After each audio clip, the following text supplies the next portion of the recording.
Դիտեք առաջին ալիք Ամերիկայի հեռուստակոնտենտը։ Բաժանորդագրվեք առաջին ալիք Ամերիկայի YouTube-յան ալիքին First Channel America։ Առաջին ալիք Ամերիկան ներկայացնում է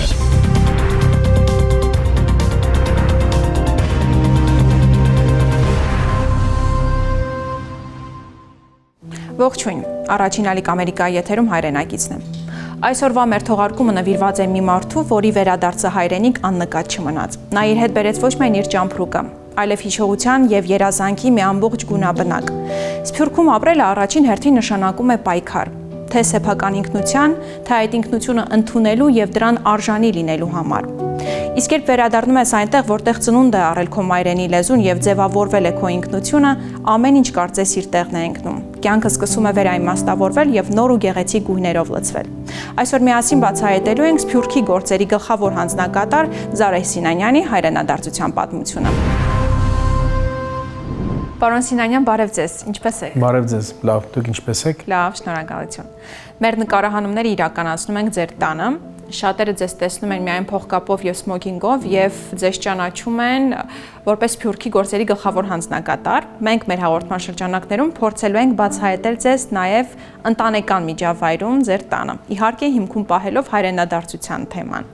Ձեր պատմությունը փոքր-ինչ տարբերվում է մեր մնացած հյուրերի պատմություններից, որովհետև դուք ծնվել եք հենց Հայաստանում, ձեր մանկությունը անցել է Երևանում։ Կպատմեք ձեր մանկության տարիների մասին, ինչպես է անցել այդ ժամանակաշրջանը։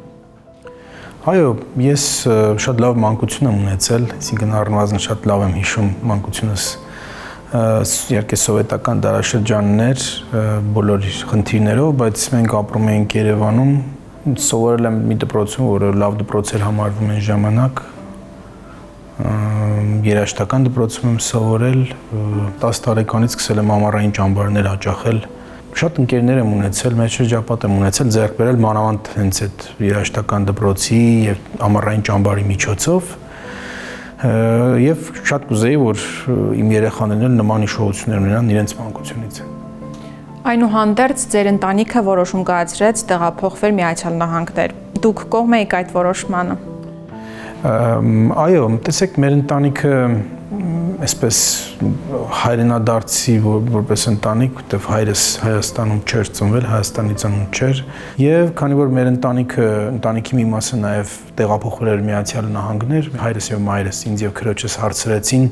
արդյոք ուզում եք ապրել Միացյալ Նահանգներում, բայց միայն այն պայմանով, որ գնանք պետք է դժվար լինի եւ այդ դժվարությունները պետք է ես եւ քույրս հավասարապես կիսենք ծնողներիս հետ եւ որևէ ձեւով չտրտնջանք, եթե դժվար լինի կյանքը։ Մենք գիտակցորեն համաձայնվեցինք դրան եւ ընտանյոք մեր որոշումն իրագործեցինք։ Ու երբևէ չմեղադրեցիք ձեր ծնողներին այդ որոշման համար։ Ամենևին, իրականում Միացյալ Նահանգներում ապրելու առաջին գոնե 1-2-3 տարիները շատ բարդ են եղել, մշակութային բարդություններ կային, որովհետև այն քաղաքը, որտեղ մենք տեղափոխվեցինք, հայեր չկային ընդհանրապես։ Դրա իհարկե դրական հետևանքը նա էր, որ իմ անգլերենը բարելավվեց եւ զարգացավ լույսի արագությամբ, կարելի է ասել։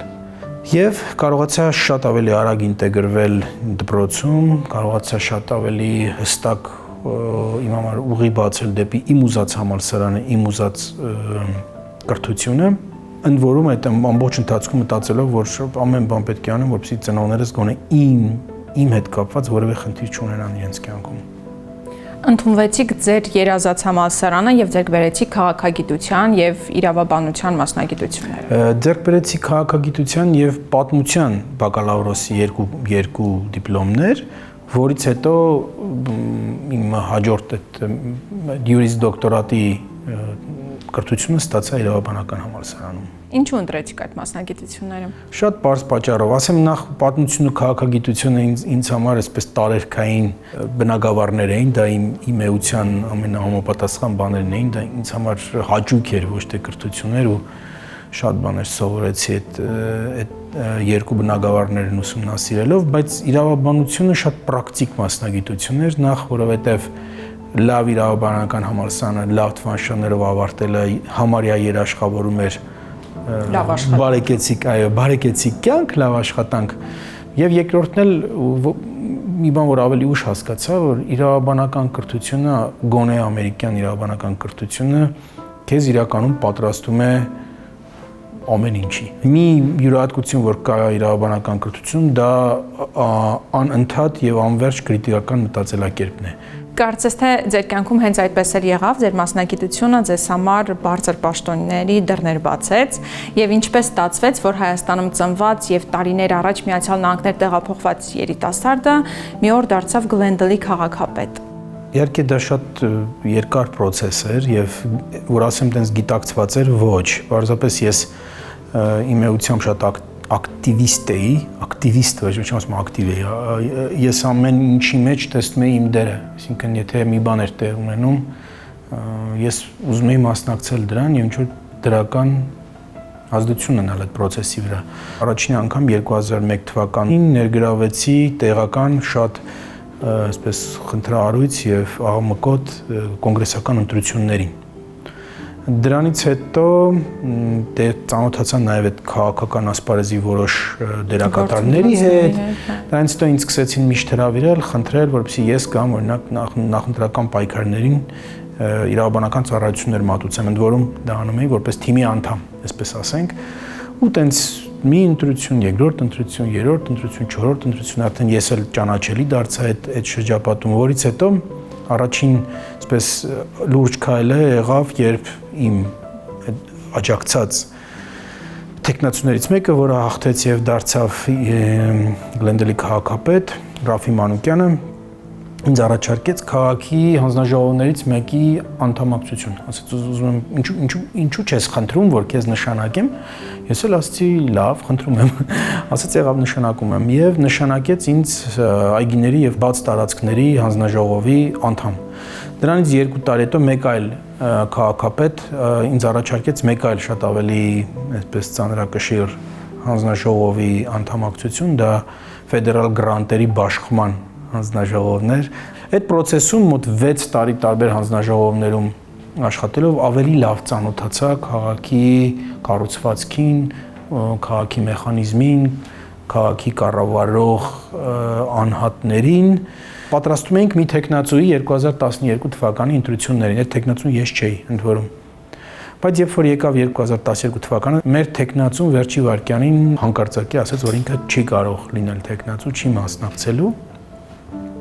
Մի տեսակ բոլորը ինձ նայեցին, ես էլ ասացի լավ, դե որ տենց է, ուրեմն կմասնակցեմ։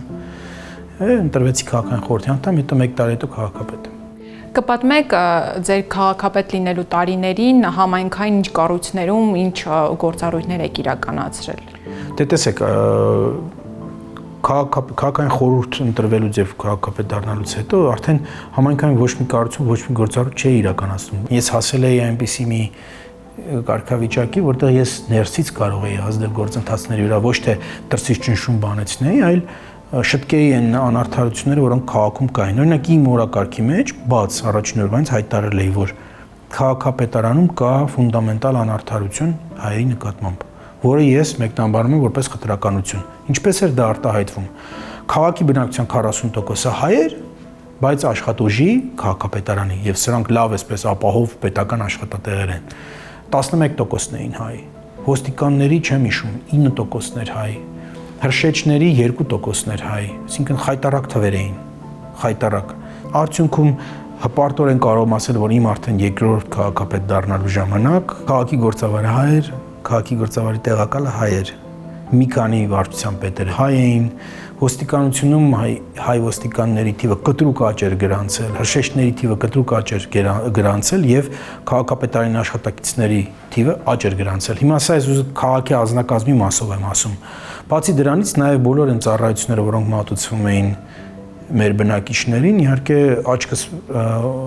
կենտրոնացած էր նրա վրա, որ ամեն ինչ լինի արդար։ Եվ ես դա անում եմ եւ ասում եմ, ես դա չեմ անում, որովհետեւ նրանք հայ են։ Ես դա անում եմ, որովհետեւ սա Գլենդելն է եւ դիմորդների կեսը հայ է, հիմա պարզվում է կեսին դու օգնեմ։ Մյուս կեսին էլ եմ օգնում հավասարապես, բայց չեմ առհամարում հայկական կեսին եւ օգնում միայն ոչ հայկական կեսին։ Քաղաքապետի պաշտոնը թողեցիք 2019 թվականին, երբ կայացրեցիք ձեր կյանքի ամենակարևոր որոշումներից մեկը։ Հայաստանից ստացաք Սփյուռքի գործերի գլխավոր հանձնակատարի պաշտոնը եւ արդեն տեղափոխվեցիք Հայաստան։ Ինչպես ստացաք առաջարկը եւ ինչպես կայացրեցիք այդ որոշումը։ Առաջարկը արվեց Սփյուռքի նախարար Մխիթ Հայրապետյանի կողմից, բայց իհարկե պայմանավորված վարչապետի հետ։ Եկա Երևան, վարչապետի հետ էլ բանակցեցինք եւ ասացի շատ լավ, շատ կարճ, շատ հանգիստ։ Ընտանիքին որ հանդիպեք եւ հնարավորություն կունեք նաեւ իրենց հարցնել, թե այդ որոշումը ինչքան դժվար կամ հեշտ էր, բայց ամենակարևորը կնոջս համար հեշտ էր, չնայած նրան, որ իր աշխատանքը կար եւ մնում է կապված միայն Միացյալ Նահանգների հետ, բայց կարողացանք նման համարձակ որոշում կայացնել եւ գալ Հայաստան եւ այդպես որոշումը կայացվեց ու մենք դեռ այդ որոշումից շատ գոհ ենք։ Առաջարկում եմ ծանոթանանք ձեր ընտանիքի անդամների հետ եւ նրանցից էլ պարզենք արդյոք հարմարվել են հայրենի։ Նրանք ուրախ կլինեն ձեր հետ ծանոթանալ։ Կողքս տիկինս է Լորին։ Բարև ձեզ։ Հաճելի է շատ, բարև ձեզ։ Արամը փոքր երկորյակներից մեկն է։ Մյուս կողքս Արեգն է, երկրորդ երկորյակն է, եւ Մեհերը մեծ որդիս։ Աղջիկս համալսարանում է, արտերկրում, հետեւաբար տանը չի։ Ցավոք։ Շատ գեղեցիկ ընտանիք ունեք, պարոն Սինանյան, եւ շատ հետաքրքիր է, ինչպես ընդունեցիք Հայաստան տեղափոխվելու այդ որոշումը։ Արդյոք միանձնյա որոշում էր, թե բոլորդ համամիտ էիք, որ տեղափոխվեք Հայաստան։ Ամբողջ ընտանիքով ողջունեցինք տեղափոխվելու լուրը, անկեղծ ասած, Զարեն փոքր բացառությամբ Մեհերը կարող է մի փոքր բացառություն էր, բայց Զարեն անկեղծ ասած, երբ որ մեկ ամուսնացանք, ինձ ասաց մի խոստում, որ մինչև 40 տարեկանս կհամաձայնվես Հայաստան տեղափոխվես։ Ես ասացի, օքեյ, համաձայնվում եմ։ Ու երբ որ նորությունը ստացանք 40 անցեր, ասացի ուշացրել ես քո ծրագիրը, բայց ասացինք իհարկե մի տարով ինքը փորձնական տեղափոխվեց, բայց հետո արդեն 2 ամիս անց այս բնակարանն էինք արել, արդեն պարզ էր, որ տեղափոխվում էինք, փորձնական էլ չէր։ Նշեցիք, որ ձեր ավագ որդին էր դեմ, կարծում եմ դա նաև նրանով էր պայմանավորված, որ եթե ճիշտ եմ հիշում, համարյա ինքը նույն տարիքին էր, որ եկավ Հայաստան, ինչ որ դուք չէ, երբ որ տեղափոխվեցիք Միացյալ Նահանգներ։ մոտավորապես։ Զուգահեռներ կարող ենք անցկացնել, ինչպիսին է հոգեվիճակը լինում այդ ժամանակ։ Մեհերը իհարկե տարիքային մի հասակի էր հասել, որ արդեն հայսկուլին պիտի կամաց փոխվեր եւ իր համար մեծ էր ցնցումը։ Փոքրերը շատ փոքր էին, իրենց համար մի քիչ անհասկանալի էր ինչ տարբերություն Հայաստան թե Միացյալ Նահանգներ, իսկ մեր համար տարիքային էր եւ այդ ընկերներին թողնելու, շրջապատը թողնելու, նոր շրջապատ ձեռք բերելու, նոր միջավայրում հայտնվելու վախը իհարկե կար, որը հասկանալի էր։ Տիկին Լորի, ինչպես ծանոթացաք Հայաստանի հետ, երբ առաջին անգամ եկաք Հայաստան, ինչ զգացիք։ 97 թվին, երբ որ UCLA համալսարանը ավարտեցինք, իմ առաջին անգամն էր, որ եկանք 5 շաբաթով, մնացինք բավական վայրեր, կարող հասցրեցինք պատտվել, սիրահարվեցի երկրի վրա, հետաքրքիր էր, ոնց որ հարազատ ու սրտիս մոտ շատ ուրախ էի, որ եկել էի ու համարյա ամեն տարի դրանից հետո եկել ենք։ Կարծում եմ նաև Հայաստան տեղափոխվելու առանցքային որոշումը պայմանավորված էր նրանով, որ երեխաների համար լավագույն միջավայրը մեծանալու համար հենց հայկականն է։ Խոսենք նաև այս մասին։ Մենք ուզում էինք Հայաստան տեղափոխվենք, որ իրանք էլ սրտով, հոգով ամեն ինչը հայության հետ կապված լինի, այս հողի հետ կապված լինեն իրանք, մշակույթի հետ, երկրի հետ, ամառները միայն գալով այդ նույն զգացումը չունեին, մենք էլ չունեինք իհարկե։ Իսկ այսօր շարունակում եք պահել կապը Միացյալ Նահանգների հետ, ձեր շրջապատի, ընկերների հետ, բարեկամների հետ։ Ոմանց հետ իհարկե, բայց մեր ընկերներին բոլորին ասում ենք դուք եկեք Հայաստան, մենք ստեղ ձեզ կդիմավորենք ու արդեն ամառվա այդ թափը ոնց որ սկսել է, բոլոր ընկերները ստեղ են գալիս մեզ տեսնում։ Փաստորեն ձեր ընկերները ձեր միջոցով ծանոթանում են Հայաստանի հետ եւ գուցեև վաղը նաեւ Հայաստան տեղափոխվելու որոշում կայացնեն, ով գիտի։ Քանի ընկերներ ունենք, որ մեր ճանապարհով ոնց որ եկել են եւ որոշներն էլ ասում են դուք մեծ օրինակ եք ծառայել, շատերը ուզում են կան։ Շատ հաճելի էր ծանոթանալ ձեր գեղեցիկ ընտանիքի հետ եւ քանի որ գիտեմ, որ դուք հաշտապում եք աշխատանքի եւ մեր հաջորդ հարցերը վերաբերում են հենց ձեր բուն աշխատանքային գործունեությանը, առաջարկում եմ տեղափոխվենք հենց ձեր աշխատավայր։ Սիրով, համաձայն եմ։ Շնորհակալություն։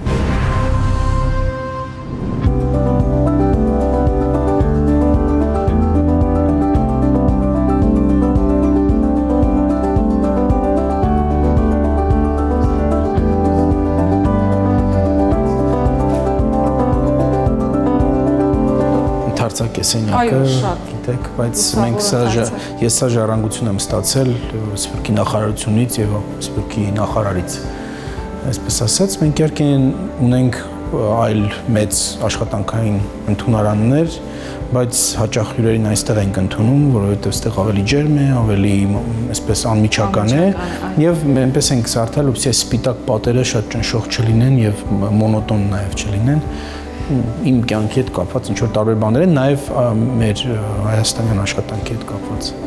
Այստեղ պատին կախված ձեր պաշտոնական լուսանկարների եւ պատվոգրերի հետ զուգահեռ նաև տեսնում ենք աշխատասենյակի հետ անհամատեղելի այս բահը, ոսկեգույն բահը։ Ինչ է նշանակում, ինչ խորհուրդ ունի։ Պատկերացեք, այս բահը անընդհատ հարցերի տեղ է տալիս, որտեղ բոլոր հյուրերը ուզում են հետաքրքրվել ինչու է բահ կախած պատից, իրականում սա այսպես ամերիկյան ավանդույթ է կապված քաղաքաշինության հետ, երբ ինչ-որ նոր պրոյեկտ սկսվում է, առաջին քայլը groundbreaking կոչվածն է, որի ընթացքում այդ ձեռնարկության տնօրենները քաղաքական ղեկավարության հետ առաջին հողն են շարժում, այսպես ասենք, Հայաստան տեղափոխվելիս ինձ ասաց, որ ես քո բահերը չեմ բերելու, բոլորս այստեղ ընտրի մեկը, եւ ես ընտրեցի այս մեկը, որը Գլենդելի վետերանների համար նախատեսված մի շինության, մի շենքի շինարարության սկզբի հետ է կապված։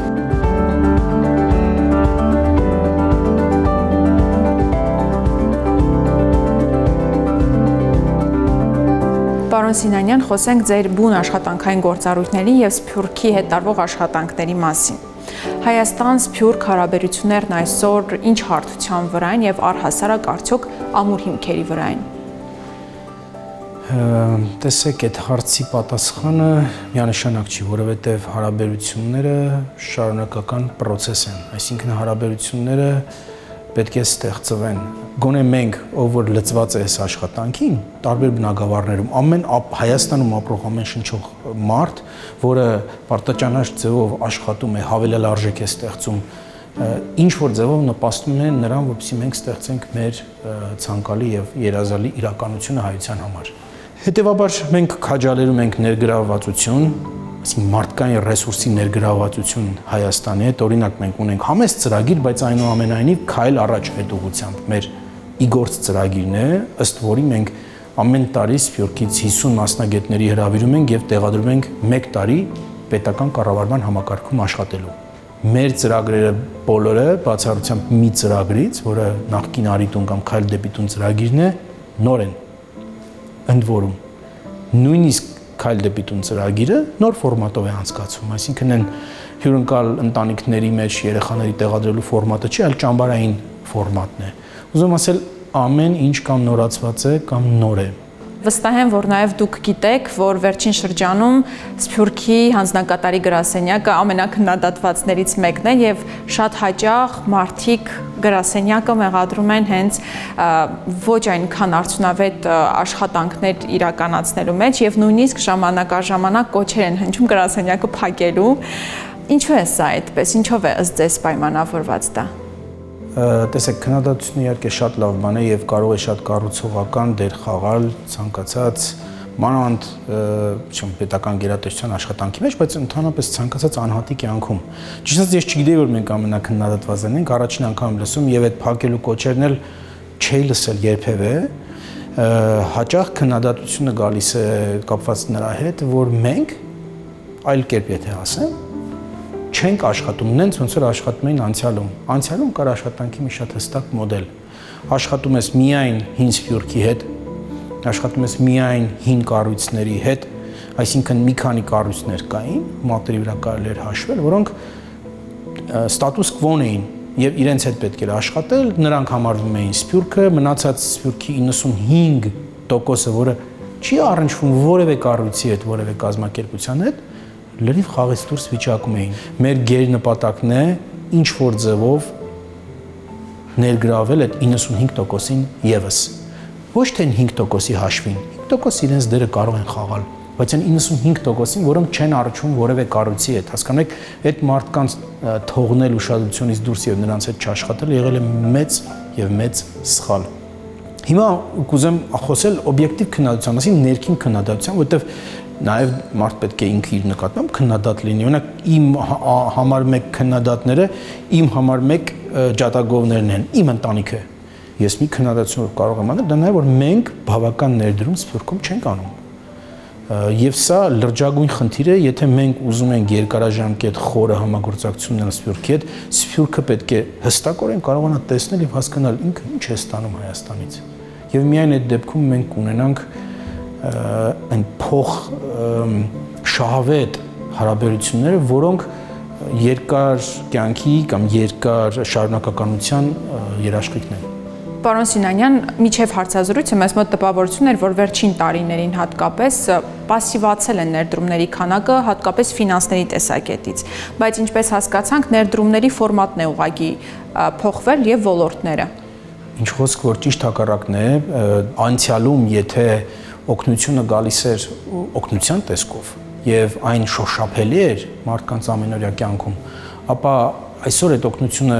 այդպես մեծ պատկերի մեջ չի երևում այնքան, բայց շատ ավելի մեծ է դրա տնտեսական ներդրումային մասը։ Սփյուռքում շատ կարևոր է գիտակցել, որ հայապահպանության կարևոր բաղադրիչներից մեկը հենց լեզվի պահպանությունն է։ Եվ շատ հետաքրքիր է այսօր կան ծրագրեր, բացի հայկական դպրոցներից սփյուռքահայերի համար իրականացվող հենց լեզուն եւ ազգային արժեքները պահպանող ծրագրեր։ Խոսքս հիմնականում երիտասարդների շրջանում իրականացվող ծրագրերին է վերաբերում։ Բացառությամբ Լոս Անջելեսի, աշխարհի բոլոր համայնքներում դպրոցները հայ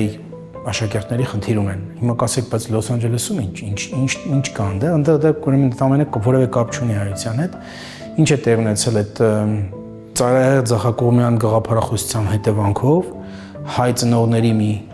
ստվար զանգված երեխաներին հանրային դպրոցներից հանել է, սա վերջին 5-6 տարիների ընթացքում է տեղ ունեցել եւ շատերի համար հայկական դպրոցները դարձել են նախընտրելի դպրոցներ։ Հաշվի առնելով ձեր հարուստ կենսագրությունն ու փորձը, ինչ խորհուրդ կտաք բոլոր այն հայերին, ովքեր իրենց կյանքի մի մասը ապրել են Հայաստանում, իսկ մյուս մասը աշխարհի տարբեր երկրներում։ Ձեր հայրենադարձության պատմությունը շատ հաջողված փորձ է, որը կարող է վարակիչ լինել նաև այն հայերի համար, ովքեր այս պահին երկմտում են, մտորում են Հայաստան տեղափոխվելու շուրջ։ Այժմ մեր հաղորդման վերջում դուք հնարավորություն ունեք ուղերձով դիմելու նրանց։ Կենտրոնացեք ձեր կյանքի վրա որոշ ժամանակ, գտեք ձեր բալանսը, գտեք ձեր տեղը, կայացեք, բայց այդ ընթացքում ամեն ջանք գործադրեք, որպեսզի ձեր կապը չկորի Հայաստանի հետ, որտեղ եթե կորի, այդ կապը վեր գտնել ու վեր ստեղծելը շատ դժվար է լինելու։ Իսկ եթե չկորի, դուք շատ երջանիկ ավելի մարդ կլինեք։ Եթե կորի, դուք շատ ավելի մի մեծ բան եք կորցնելու ձեզնից, ձեր անձից,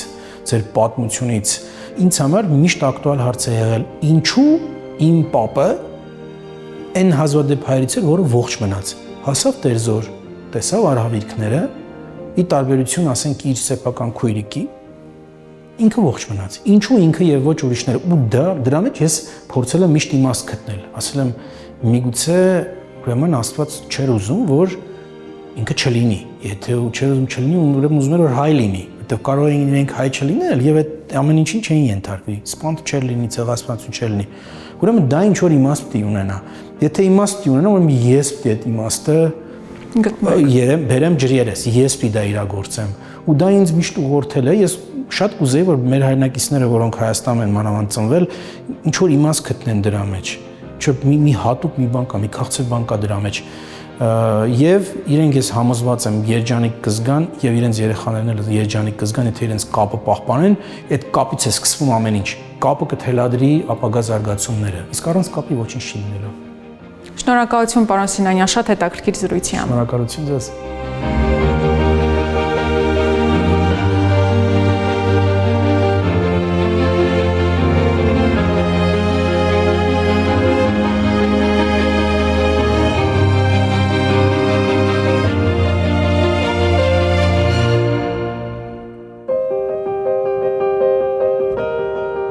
Այսօրվա պատմությունը մեզ եւս մեկ անգամ հիշեցրեց, որ հայրենադարձություն նախևառաջ նշանակում է վերադարձ ինքդ քեզ, վերադարձ սեփական արմատներիդ։ Մեր այսօրվա հերոսն իր քայլով եւս մեկ նոր կամուրջ կառուցեց ժամանակի եւ տարածության միջև։ Թող այս պատմությունը ոգեշնչող լինի բոլոր նրանց համար, ովքեր դեռևս երկմտում են՝ վերադառնալ հայրենիք, թե շարունակել ապրել օտարափերում։